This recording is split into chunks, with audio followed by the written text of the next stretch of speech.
Hi guys, welcome to the Brandex Reviews 2017 Halloween special. This is part 3 and concluding tonight for Halloween itself. Now, conveniently today we're going to be not reviewing a film, but we're going to be talking about the upcoming Halloween sequel slash remake slash reboot. Whatever the hell it's going to be, we're going to discuss that here. I've got my co-review of the core, but before we go to him, let's roll the intro. Hold it, hang on a minute, stop the thing. Might have made a mistake here. I believe that we actually did some reviews in 2013. That was the first annual Halloween review series that we did, so let's start again. This is actually the 5th year in a row. Let's try that again.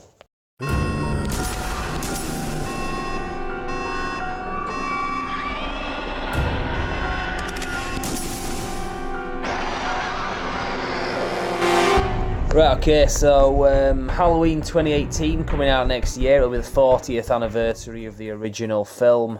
What else do we know? Sure it's the 40th anniversary, not in fact the 50th anniversary? There's no, mistakes in there with how many years this has been running? Yeah, it does sometimes get a bit confusing when you've got concepts like that.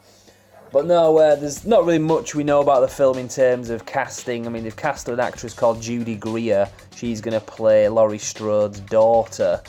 And she herself is obviously quite old as well. If you've seen the first Ant-Man film, the one that came out a couple of years ago, she played the Paul Rudd character's ex-wife that he's got a kid with. So fairly sort of minor part actress, really. Been in a couple of other things as well, I think, that I've seen her in. But well, Jamie Lee Curtis is pretty old these days. Yeah, exactly. So don't quite know where they're gonna go. Well, they certainly don't seem to be hiding it, 'cause in that promotional image that they had, she's even got grey hair. Yeah, I mean, not even just a little bit. It's completely. Yeah. So they're not going to pretend. No, she's younger. It's they're definitely going for. She's older and her daughter's going to be fully grown. Yeah, so she'd be 47, 57, a character I suppose, if she was supposed to be about 17 in that original film, so I'd thought you've got 57, so that'd be about the age that she would be. So I don't quite know how good this film's going to be. We're going to get into some kind of concepts about continuity and that in a moment, but obviously this film's being produced by Blumhouse, and they've had quite a lot of success recently with films like Split and Get Out. Yeah, there certainly seems to be a new name in horror. Yeah, and quite a pretty well regarded new name, Rob. Yeah, exactly. So, like we were saying before we started recording this, who knows how they're going to be able to carry on with an existing franchise, if they're going to do it justice, kind of thing. Because a lot of the films that we've seen so far, and like I say, we're going to get into... Do we know how much John Carpenter's actually going to be, involved? I don't know. I mean, he's down as producer, but then again, so's Deborah Hill. She's down as, a co-writer on IMDb, and she's deceased. So, it's hard to tell. I mean, I know he's been fairly enthusiastic about this. I think it'll be more of a producer than just saying, yep, I signed this to let you do it. I think he might have a little bit more input, maybe, from an advisory point of view. I don't know. But who knows, really? It's kind of difficult to tell at this early stage what kind of imprint he will have on this. Yeah, because Halloween's had a bit of a weird history with remakes and reboots, and quite a few cases of that. So this will be, at least from what we're hearing now, a straight reboot with only the first film kind of being accepted. Yeah, there's still a bit of uncertainty as to whether the second film is even going to be canon with this, because it's one of the things that is difficult in terms of continuity, because they've already kind of ripped this thing up already and kind of rebooted it in terms of...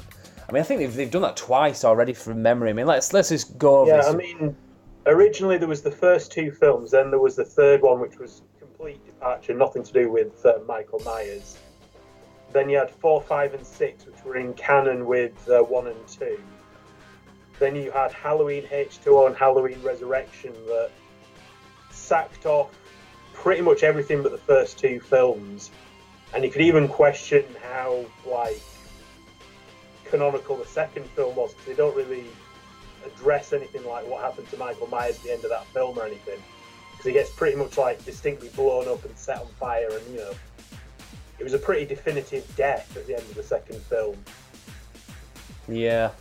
And Halloween Resurrection, I mean, I watched all these films for the first time earlier this year. I think it was late last year, actually. I mean, I'd seen the first two already, but I'd never seen anything beyond that. In fact, no, I'd seen H2O.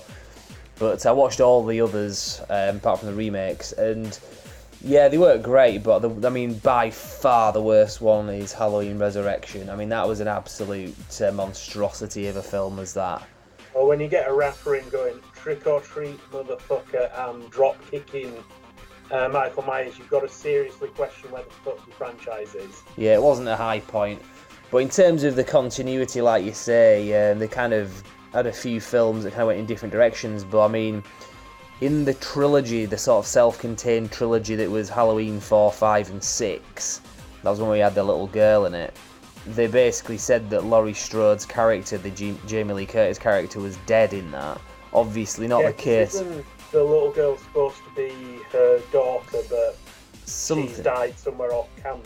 Yeah, something like that. And obviously when H2O came out, Jamie Lee Curtis is back alive again, and they didn't seem to address the fact that she'd been killed off camera in the previous three films. So H2O, I see that as kind of a let's ignore anything beyond like Halloween 2 kind of concept. Which is what they're doing again now with this film. So this film, in H2O, you've kind of changed from a daughter to she's got a teenage son, I seem to recall. Yes, Josh Hartnett, actually. He was quite young. That was one of his, I think it was his first film, actually. So now we seem to be back to, no, she had a daughter, not a son. Yeah, unless they had a sex change. Who knows? I mean, you can't assume gender these days, can you? So, you know, maybe it's maybe Josh Hartnett had a sex change, the character. I don't know. But who knows, really? It's from what I understand, it's not been kind of said. I know one of the writers is Danny McBride, who was in Alien Covenant, and he's been in a few other films, kind of a comedy actor, but he's also a writer as well. He's co-writing this film. So it might be an idea just to keep an eye on like anything that he says if he's talking about this, because it does seem to me like they don't really know exactly what they're doing. So then again, we still seem to be pretty early in the kind of process. So yeah, it'll be out this time next year. I mean, to me, I don't have a lot of hope in this film being good. So to be fair, I don't really care whether or not it continues anything or if it kind of retcons anything. Because some of the stuff that's gone so far. I don't think any part of the trilogy is so. Or, you know, well, not trilogy, the series is so awesome that you can't do without it. I mean, yeah. H2O was a pretty iffy film. Resurrection was awful. People have big problems with like the self-contained trilogy bit as well, with the druid cult and all that kind of shit that happened. Yeah. The Thorn cult, whatever the hell it's called.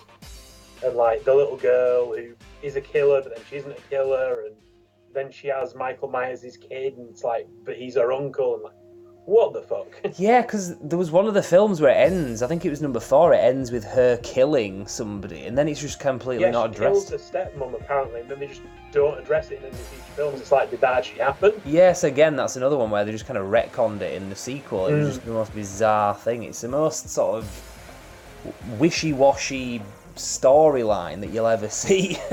It's bizarre. I mean, we've already had a straight reboot, like completely from the ground up with the Rob Zombie Halloween films. Yeah, now they're going back again, so it's very strange. They seem to have pretty much just thrown them out completely. Yeah, it seems very desperate to sort of cash in to me, but who knows. But like I say, the main thing is when the film comes out, if it's good, we can sort of say, well, we'll forget about all those other films. This is Halloween sequel either to the first one or the second one, we'll see. I mean, one thing that I've heard kind of brought up as a possible reason for this, like sacking off the second film, is in some ways they gave like a little bit too much like backstory and personality to Michael Myers. Yeah. Which kind of took away from him just being the faceless killer, the shape, the thing out there that will kill you. You know, he doesn't need background. You don't need to know he's Laurie Strode's like brother and stuff. Like, no, I mean he's just this thing, this force of nature. Yeah, I mean, that takes away the mystery. I think that's the reason why a lot of people are not wanting to have a Star Wars standalone Boba Fett movie, because it takes away the kind of mystery to him, even more so than they did with Episode 2 of Star Wars. So it's the same sort of concept, really. We'll have to cut this short. The film opens with him holding up his dad's helmet, the head falling out, in which case I'll be 100% behind it. Yeah, oh yeah. But anyway, we'll have to cut this short because we're into the end of the video. But this is the third part in the Halloween series this year. Hope you've enjoyed it all, and we will be back next year. So we decided this is the 5th annual Halloween special. Kind of messed it up, but I think that works anyway. So right, anything else from the core? No, I think that's everything. Right, we'll leave there and say happy Halloween, everybody, and don't have nightmares.